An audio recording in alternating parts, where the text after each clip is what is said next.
Bismillahirrahmanirrahim.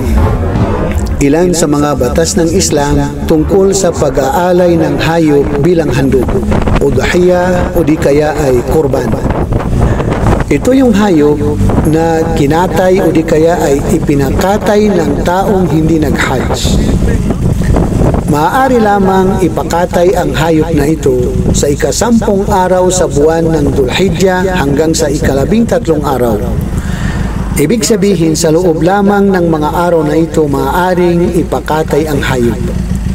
Tungkol naman sa taong gusto niyang ipakatay ang kanyang hayop sa mismo araw ng Eid, ika-10 araw sa buwan na ito, kailangan ay ipakatay niya ang kanyang hayop pagkatapos ng dasal ng Eid.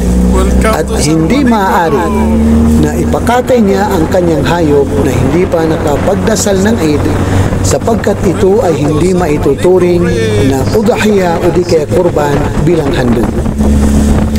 Ang isang kambing, ito ay sapat sa isang tao kasama ang membro ng kanyang pamilya sa loob ng kanyang bahay. So yan ang pagkakaiba ng udhiya at saka hadi. Ang hadi ay yaong hayop, yaong kambing na ipinakatay ng taong nag-hajj ng tamattu o di kaya kirang, na kung saan ang isang kambing ay sapat lamang sa isang taong nag-hajj. Samantala, ang isang kambing na ipinakatay ng taong hindi nag-hajj bilang kurban ay sapat sa kanya kasama ang membro ng kanyang pamilya sa loob ng kanyang bahay.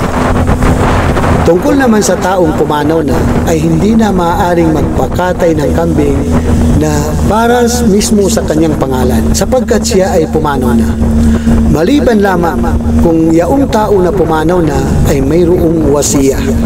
Ibig sabihin ng wasiya ay naging habilin niya na bago pa siya pumanaw, sinabi niya sa isang tao o di kaya sa kanyang anak na kapag ako ay mamatay, ang ilan sa bahagi ng aking kayamanan ay bili ng kambing bilang udhiya o di kaya kurban bilang handog. Kaya kailangan sa taong pinagbilinan ay isagawa niya ang habilin na ito. Kung wala namang habilin ng taong pumanaw, ang taong nag-alay ng hayop bilang handog, maaari niyang isama sa kanyang layunin, sa kanyang intensyon, na ang gantimpala ng kanyang ginawa ay maging kasama dito ang kanyang ama na pumanaw na, o di kaya ang kanyang apo na pumanaw na, o di kaya ay siya ay magpakatay na siparit na kambing bilang tulong sa mga taong pumanaw na. Halimbawa, nanay niya, tatay niya, anak niya, lulo niya, na ang intensyon niya sa hayop na ipinakatay niya ay sana ay makarating ang gantimpala nito sa mga kamag-anak niyang pumanaw. So yan ay inshallah ay makarating sa kanila. Tungkol naman sa mga hayop na maaaring katayin ay katulad ng kamilyo na ito ay umabot sa 5 taong gulang. Baka umabot sa 2 taong gulang. Ang kambing o di kay mais kailangan ay umabot sa 1 taong gulang. Ang tupa naman kailangan ay umabot sa 6 na buwan.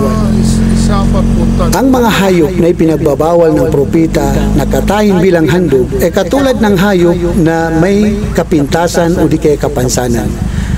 Halimbawa, ang hayop na may diferensya sa kanyang mata, bulag at lantad o di kaya sadyang lantad ang kanyang pagkabulag.